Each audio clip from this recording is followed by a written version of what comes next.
মাননীয় সদস্য সৈয়দ সাইদুল হক হবিগঞ্জ ৪ সম্পূরক প্রশ্ন করুন। ধন্যবাদ মাননীয় স্পিকার। মাননীয় স্পিকার, আমার মাননীয় মন্ত্রী মহোদয়ের কাছে আমার জিজ্ঞাসা, ঢাকা শহরে মানুষ আছে 2.25 কোটি, কতগুলা থানা, কতগুলা জেলা, ইউনিয়ন, অথচ আমাদের আইনে সাকসেশন সার্টিফিকেটের জন্য সাকসেশন কোর্ট আছে মাত্র একটা, এবং এইটা আমাদের জন্য জানেন নামজারি, শেয়ার ট্রান্সফার, উত্তরাধিকার সব কিছুতেই আমাদের সাকসেশন সার্টিফিকেট লাগে। আপনার কি মনে হয় যে এই সারা ঢাকা শহরের জন্য একটা সাকসেশন কোড যথেষ্ট কিনা? আরেকটি হচ্ছে কি 138-এর একটাই প্রশ্ন। ধন্যবাদ। একই সাথে রিলিভেন্ট স্পিকার, মানে স্পিকার আপনি আইনের মানুষ, ওই 138-এর চেকের মামলায় এক একটা ডেট পরে 1 বছর পর পর ঢাকা শহরে চেকের মামলা এখন আর কেউ করতে চায় না, শুধুমাত্র ডেট পড়ার কারণে। এই ব্যাপারে আপনি কিছু সিদ্ধান্ত নেবেন কিনা? ধন্যবাদ মাননীয় স্পিকার।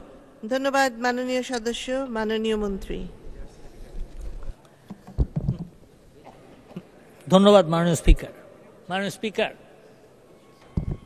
মাননীয় সংসদ সদস্য যেরকম মানুষের উপকার করার জন্য সংসদ সদস্য হয়েছেন, আওয়ামী লীগ সরকার কিন্তু জনগণের উপকার করেছে এবং করে বলেই এই 10 বছর 11 বছর 3বার আপনার 4বার এই নির্বাচনে জয়ী হয়েছে। তো সেই প্রেক্ষিতে আমি বলবো যে যদি এই একটা সাকসেশন কোর্টের যদি না হয় তাহলে অবশ্যই এই সরকার সিদ্ধান্ত নেবে যে এটা আরও বাড়ানোর, এবং সেইখানে একটা যেই আইনি একটু জটিলতা আছে সেটা রিমুভ করার চেষ্টাও আমরা করব, যাতে মানুষ, মাননীয় প্রধানমন্ত্রী বলেছেন ওয়ান স্টপ সার্ভিস, সেই ওয়ান স্টপ সার্ভিস যেন মানুষ পায় সেটার চেষ্টা করা হচ্ছে।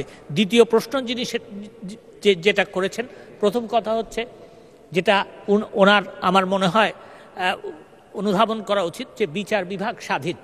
তো সেই প্রেক্ষিতে আমি বলতে চাই যে section 138 of the negotiable instruments অ্যাক্টের যে মামলাগুলি, সেখানে জটিলতা হচ্ছে।